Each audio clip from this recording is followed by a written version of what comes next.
Bismillahirrahmanirrahim. Assalamualaikum warahmatullahi wabarakatuh. Assalatu wassalamu ala asyrafil anbiya'i wal mursalin Sayyidina Muhammadin wa ala alihi wa sahbihi wa ajma'in. Amma ba'du. Pertama-tama saya ucapkan terima kasih kepada Bapak Adi Mursalin selaku dosen pengampu mata kuliah Islamic Marketing dan Manajemen. Perkenalkan, nama saya Maryamah, NIM 120 160 39. Saya dari kelas 3C Akuntansi Syariah. Di sini saya akan menjawab soal ujian tengah semester pada mata kuliah Islamic Marketing dan Manajemen. Saya menghadiri Zoom meeting sebanyak 8 kali. Yang pertama tentang RPS dan selanjutnya tentang materi. Tujuan saya mengikuti Zoom meeting tersebut karena saya ingin mengikuti pelajaran pada mata kuliah Islamic Marketing dan Manajemen sekaligus untuk menambah wawasan saya tentang Islamic Marketing dan Manajemen. Pada mata kuliah ini memberikan pengetahuan tentang pengetahuan teknik dan aplikasi yang komprehensif mengenai manajemen dan pemasaran Islam. Kami akan memperoleh materi mengenai konsep manajemen pemasaran Islam, maqasid syariah dalam perdagangan dan pemasaran, peran pemasaran dalam Islam, pengembangan strategi dan rencana pemasaran dalam Islam, tabayun dalam mengenal lingkungan bisnis Islam, riset pemasaran dan peramalan permintaan dalam Islam, pembangunan nilai, loyalitas, dan kepuasan pelanggan dalam Islam, upaya meningkatkan nilai pelanggan, analisis pasar konsumen dan pasar bisnis dalam Islam, persaingan bisnis dalam Islam, ekuitas dan positioning merek dalam Islam, identifikasi segmen dan target pasar dalam Islam, pengelolaan bisnis, jasa dan jasa pendukung produk dalam Islam, strategi penetapan harga dalam Islam, dan perkenalan produk baru dalam Islam. Saya mengupload video materi antara lain konsep pemasaran Islam, maqasid syariah, peran pemasaran Islam, dan pengembangan strategi dan rencana pemasaran dalam Islam. Saya tidak terlalu aktif. Saya hanya kadang-kadang menjawab karena sering kalah rebutan dan juga saya lupa soal apa saja yang telah saya jawab. A'udzu billahi minasyaitonir rajim. Bismillahirrahmanirrahim. Faiza qudiyatis sholatu fantashiru fil ardh wabtaghu min fadlillahi wadhkurullaha katsiran la'allakum tuflihun. Shadaqallahul azim. Yang artinya, apabila telah ditunaikan sholat, maka bertebaranlah kamu di muka bumi dan carilah karunia Allah dan ingatlah Allah sebanyak-banyaknya supaya kamu beruntung. Kandungan dalam Quran surah Al-Jumu'ah yang pertama ialah setelah selesai melaksanakan sholat Jumat, sebaiknya mencari rezeki yang halal dan melanjutkan pekerjaan serta menyelesaikan keperluan yang belum selesai. Allah Subhanahu wa Ta'ala memerintahkan agar beraktivitas dan mencari rezeki, mencari karunia-Nya, bekerja seperti berdagang. Perintah untuk senantiasa mengingat Allah Subhanahu wa Ta'ala dengan berzikir dan bersyukur. Perintah untuk selalu berusaha dan bekerja keras serta mendapatkan pahala orang yang senantiasa mengingat Allah.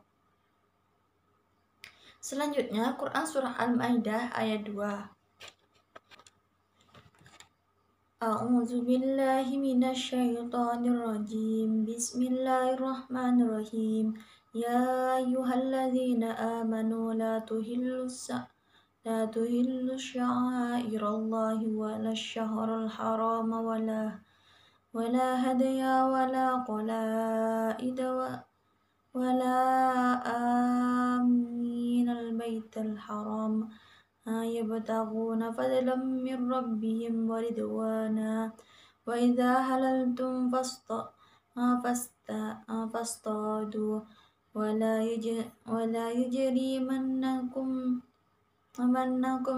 سنآن قوم أن صدوكم عن المسجد الحرام أن تعتدوا وتعاونوا على البر والتقوى ولا تعاونوا على الإثم والعدوان واتقوا الله إن الله شديد العقاب. Sadaqallahul Azim. Yang artinya, wahai orang-orang yang beriman, janganlah kamu melanggar syiar-syiar kesucian Allah dan janganlah melanggar kehormatan bulan-bulan haram, jangan mengganggu hadiyu hewan-hewan kurban dan qalaid hewan-hewan kurban yang diberi tanda, dan jangan pula mengganggu orang-orang yang mengunjungi Baitul Haram, mereka mencari karunia dan keridhaan Tuhannya. Kandungan Quran Surah Al-Maidah ayat 2 yang pertama, dalam ayat di atas Allah menegaskan bahwa sikap saling tolong-menolong yang dibenarkan dalam Islam adalah menolong dalam kebaikan dan ketakwaan. Tolong-menolong dalam hal kemungkaran dan keburukan tidak diperkenankan dalam Islam. Yang kedua, Islam mengajarkan bahwa kemarahan dan kebencian itu mutlak hak diri setiap manusia. Namun ajaran tersebut memberi kewajiban agar dengan adanya kemarahan dan kebencian tersebut tidak memicu perbuatan menganiaya ataupun menindas yang lainnya. Hubungan kedua ayat ini dengan pemasaran ialah dalam pemasaran hendaknya kita senantiasa untuk mengingat Allah Subhanahu wa taala dan juga selalu berikhtiar dan berdoa agar apa yang kita lakukan mendapatkan ridho darinya. Dan Islam juga mengajarkan bahwa kebaikan yang dikerjakan secara bersama-sama akan berdampak lebih besar, sebab pekerjaan yang dikerjakan dengan gotong royong mempunyai spirit kebersamaan yang kuat, hingga dampak tersebut semakin cepat menyebar luas. Konsep pemasaran dalam Islam yang pertama, realistis, al-waqiyah. Syariah marketer adalah konsep pemasaran yang fleksibel, sebagaimana keluasan dan keluasan syariah Islamiyah yang melandasinya. Syariah marketer adalah para pemasar profesional dengan penampilan yang bersih, rapi, dan bersahaja. Apapun model atau gaya berpakaian yang dikenakan, bekerja dengan mengedepankan nilai-nilai religius, kesalehan, aspek moral, dan kejujuran aktivitas pemasaran. Yang kedua, syariah marketing harus bertumpu pada 4 prinsip dasar. Yang pertama, ketuhanan. Yang kedua, menjunjung tinggi akhlak mulia atau etis, akhlakiyah. Yang ketiga, mewaspadai keadaan pasar yang selalu berubah atau realitas al-waqiyah. Dasar diperbolehkannya pemasaran ialah bersumber dari Quran, dari firman Allah dalam surah Al-Baqarah ayat 275. A'udzu billahi minasyaitonir rajim. Bismillahirrahmanirrahim. Alladzina yaquluna riba la yaqumuna illa kama yaqumul ladzi yatakhabbathu asyaitanu minal mas. Zalika bi'annahum qalu innama bai'u mislur riba wa ahallallahu bai'a wa harrama riba faman ja'ahu mau'izatun min rabbih fantaha falahu ma salaf wa amruhu illallah wa man 'ada fa ulaika ashabun nar hum fiha khalidun. Shadaqallahul azim. Yang artinya, orang-orang yang makan atau mengambil riba tidak dapat berdiri melainkan seperti berdirinya orang yang kemasukan setan lantaran tekanan penyakit gila. Keadaan mereka yang demikian itu adalah disebabkan mereka berkata atau berpendapat, sesungguhnya jual beli itu sama dengan riba, padahal Allah telah menghalalkan jual beli dan mengharamkan riba. Orang-orang yang telah sampai kepadanya larangan dari Tuhannya lalu terus berhenti dari mengambil riba, maka baginya apa yang telah diambilnya dahulu sebelum datang larangan dan urusannya terserah kepada Allah Subhanahu wa taala. Orang yang kembali mengambil riba, maka orang itu adalah penghuni-penghuni neraka. Mereka kekal di dalamnya. Kandungan Quran surah Al-Baqarah ayat 275 yaitu tentang larangan memakan riba, menghalalkan jual beli, dan hukuman bagi pemakan riba. Saya setuju mengenai Islam sebagai jiwa dalam bisnis dan pemasaran. Karena seorang pengusaha dan dalam pandangan etika Islam bukan sekedar mencari keuntungan, melainkan juga keberkahan, yaitu kemantapan dari usaha dengan memperoleh keuntungan yang wajar dan diridhoi oleh Allah Subhanahu wa taala. Selain itu juga pemasaran merupakan ruh dari sebuah institusi bisnis. Semua orang yang bekerja di institusi tersebut adalah marketer yang membawa integritas, identitas, dan image perusahaan. Dalam Quran surah Al-Baqarah ayat 282, ayat ini menjelaskan tentang tata cara dalam hutang piutang. Hendaknya melakukan pencatatan mengenai waktu dan jumlah yang hutang tersebut dengan cara yang baik, adil, dan jujur. Tidak melakukan manipulasi atau menzalimi orang lain. Hendaknya disaksikan oleh 2 orang saksi laki-laki yang mampuni, dan jika tidak terdapat 2 orang saksi laki-laki, diperbolehkan 1 laki-laki dan 2 perempuan. Hal itu karena jika salah satu lengah atau lupa, yang lain dapat mengingat agar tidak lalai untuk mencatat semua jenis utang-utang, baik yang besar maupun kecil. Al-Hujurat ayat 12. A'udzubillahi minasyaitonirrajim. Bismillahirrahmanirrahim. Ya ayyuhalladzina amanu ijtanibu katsiran minadh-dhanni inna ba'dadh-dhanni ismun fala tajassasu wa la yaghtab ba'dukum ba'dha ayuhibbu ahadukum ayyakula lahma akhihi maitan fakarihtumuh wattaqullah innallaha tawwabur rahim. Kandungan dalam Quran surah Al-Hujurat yang pertama ialah tentang hukuman bagi orang-orang yang beriman untuk gibah atau mencari-cari kesalahan orang lain. Yang kedua, orang yang gibah dan mencari kesalahan orang lain maka hukumnya dosa. Yang ketiga, orang yang senantiasa menggibah diumpamakan seperti memakan bangkai saudaranya sendiri. Yang keempat, orang yang beriman diwajibkan untuk berhusnuzon kepada orang lain. Dan yang kelima, Allah Maha Penerima Taubat bagi hambanya.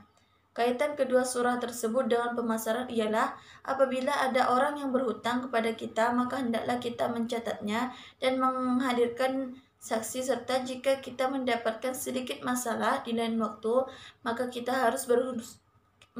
harus berhusnuzon dan kita tidak boleh mencari kesalahan-kesalahan orang lain, karena hal tersebut dilarang dalam agama Islam.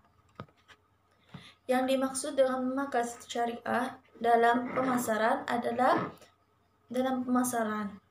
ialah sebagai analisis, perencanaan, penerapan, dan pengendalian program yang dirancang untuk menciptakan, membangun, dan mempertahankan pertukaran yang menguntungkan dengan pasar sasaran dengan maksud mencapai tujuan organisasi dengan memperhatikan keadilan antar konsumen dan perusahaan.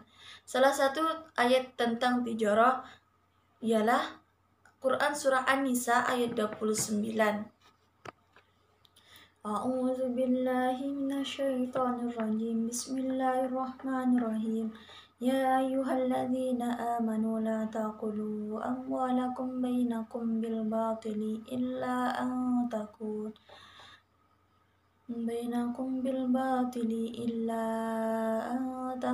tijaratan an taradim minkum wala taqtulu anfusakum innallaha kana bikum rahima. Kandungan Quran surah An-Nisa ayat 29 yang pertama ialah larangan untuk saling memakan harta dengan cara yang batil.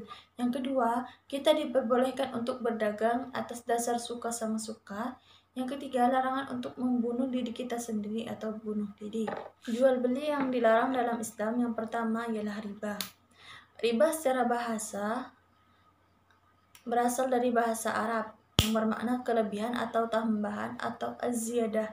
Kelebihan atau tambahan ini konteksnya umum, yaitu semua tambahan terhadap pokok utang dan harta. Secara istilah, riba ialah kelebihan atau tambahan dalam pembayaran utang piutang jual beli yang disyariatkan sebelumnya oleh salah satu pihak. Macam-macam riba.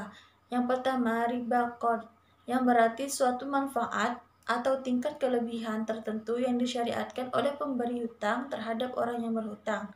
Yang kedua, riba jahiliyah, yang artinya sebuah proses hutang piutang yang dibayar lebih dari pokoknya sebab orang yang berhutang tidak mampu bayar hutangnya pada waktu yang ditetapkan.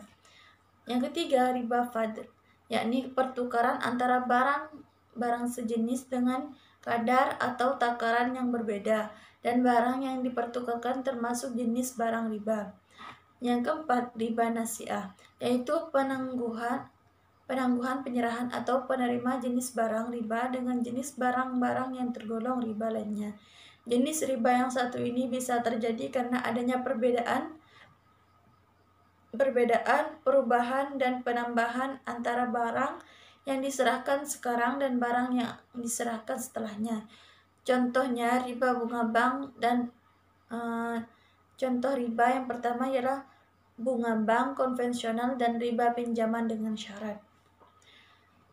Selanjutnya, talaqi rukban, ialah seorang pedagang menemui orang-orang yang sedang ingin menjual barangnya dengan memberitahukan bahwa barang yang ingin dijual tersebut di tempat itu tidak laku dan harganya pun murah. Tujuan dia mengatakan seperti itu supaya mengelabui si penjual agar bisa membelinya dengan harga yang lebih murah.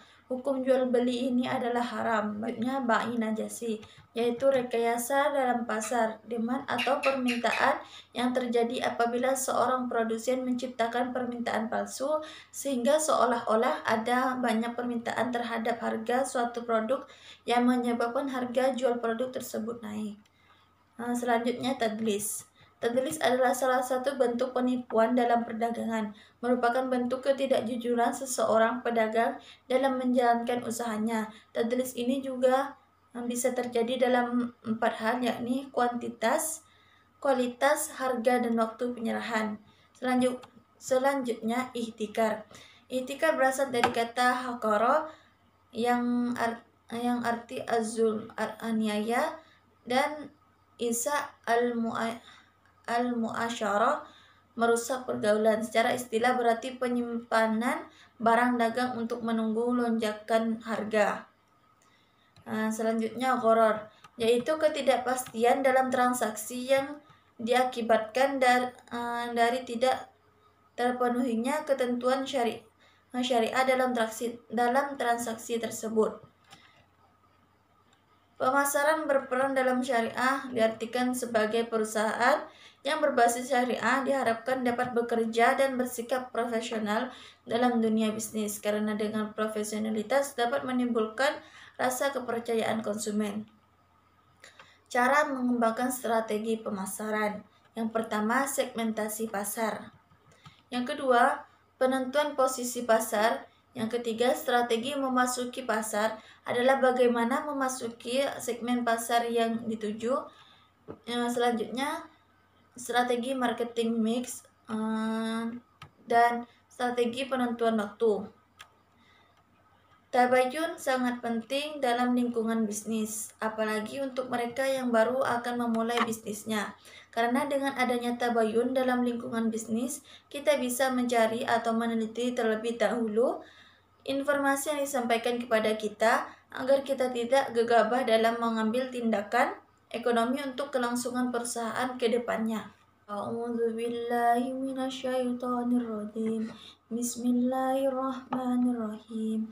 Ya ayyuhallazina amanu idza darabtum fi sabilillahi fatabayyanu wa la taqulu liman alqa ilaikumus salama lasta mu'mina atabtaghuna aradul hayatid dunya fa'indallahi maghanimu katsirah kadzalika kuntum min qablu famanallahu alaikum fatabayyanu innallaha kana bima ta'maluna khabir. Kandungan dalam Quran surah An-Nisa ayat 94 yaitu dalam ayat ini Allah menegaskan kepada kaum muslimin untuk bertabayun atau meneliti terlebih dahulu apa yang kita lakukan sebelum kita bertindak kemudian, dan sungguh Allah Maha teliti atas apa yang kita kerjakan. Riset pemasaran penting untuk dilakukan demi kelangsungan bisnis yang sedang dijalankan. Dengan mempelajari riset, maka kita dapat mengidentifikasi masalah dan peluang yang ada di pasar. Kita juga dapat menyusun strategi pasar yang matang serta bisa meningkatkan penjualan, memperkirakan jumlah penjualan, merevitalisasi brand, dan juga memudahkan pengenalan produk baru kepada konsumen. Kepuasan pelanggan dalam perspektif pemasaran Islam dan didasarkan pada tuntutan syariah. Kepuasan konsumen dengan layanan inti dalam konteks pemasaran Islam dikonseptualisasikan dengan 3 indikator, yaitu lemah lembut, murah hati, dan mengedepankan orang lain atau mengutamakan pelanggan. Indikator pertama ialah sikap lemah lembut, sebagaimana tercantum dalam Quran surah Al-Imran ayat 159. A'udzu billahi minasyaitonir rajim. Bismillahirrahmanirrahim. Fabima rahmatin minallahi linta lahum walau kunta fadzan ghalizal qalbi faddu min hawlik fa'fu anhum wastaghfir lahum wa syawirhum fil amr fa idza azamta fatawakkal 'ala Allah innallaha la yuhibbul mutawakkilin. Yang artinya, maka disebabkan rahmat dari Allah lah kamu berlaku lemah lembut terhadap mereka. Sekiranya kamu bersikap keras lagi berhati kasar, tentulah mereka menjauhkan diri dari sekelilingmu. Karena itu maafkanlah mereka, mohonkanlah ampun bagi mereka, dan bermusyawarahlah dengan mereka dalam urusan itu. Kemudian apabila kamu telah membulatkan tekad, maka bertawakallah kepada Allah. Sesungguhnya Allah menyukai orang-orang yang bertawakal kepadanya. Quran surah Al-Imran ayat 159. Yang kedua adalah sikap murah hati, sebagaimana tercantum dalam Quran surah Al-Furqan ayat 63. A'udzu billahi minasyaitonir rajim. Bismillahirrahmanirrahim. Wa ibadur rahmanil ladzi yamshuna 'alal ardi hawna wa idza khatabatuhul jahiluna qalu salama. Sadaqallahul azim. Yang artinya, dan hamba-hamba Tuhan yang maha penyayang itu ialah orang-orang yang berjalan di atas muka bumi dengan rendah hati, dan apabila orang-orang jahil menyapa mereka, mereka mengucapkan kata-kata yang baik. Quran surah Al-Furqan ayat 63. Yang ketiga, sikap mengutamakan kepentingan orang lain merupakan faktor terpenting dalam kepuasan pelanggan, karena mengutamakan kepentingan orang lain sangat dianjurkan dalam Islam, sebagaimana tercantum dalam Quran surah Al-Hasyr ayat 9. A'udzu billahi minasyaitonir rajim. Bismillahirrahmanirrahim. Walladzina tabawwa'ud dara wal imana min qablihim yuhibbuna man hajara ilaihim wa la yajiduna fi sudurihim hajatan mimma utu wa yusiruna ala anfusihim walau kana bihim khasasah wa man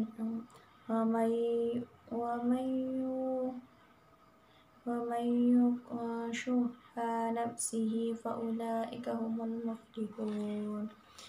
yang artinya dan orang-orang yang telah menempati kota Madinah dan telah beriman Ansor sebelum kedatangan mereka Muhajirin, mereka mencintai orang-orang yang berhijrah kepada mereka dan mereka tidak menaruh keinginan dalam hati mereka terhadap apa-apa yang diberikan kepada mereka orang Muhajirin atas diri mereka sendiri, sekalipun mereka memerlukan apa yang mereka berikan itu. Dan siapa yang dipelihara dari kekikiran dirinya, mereka itulah orang-orang yang beruntung.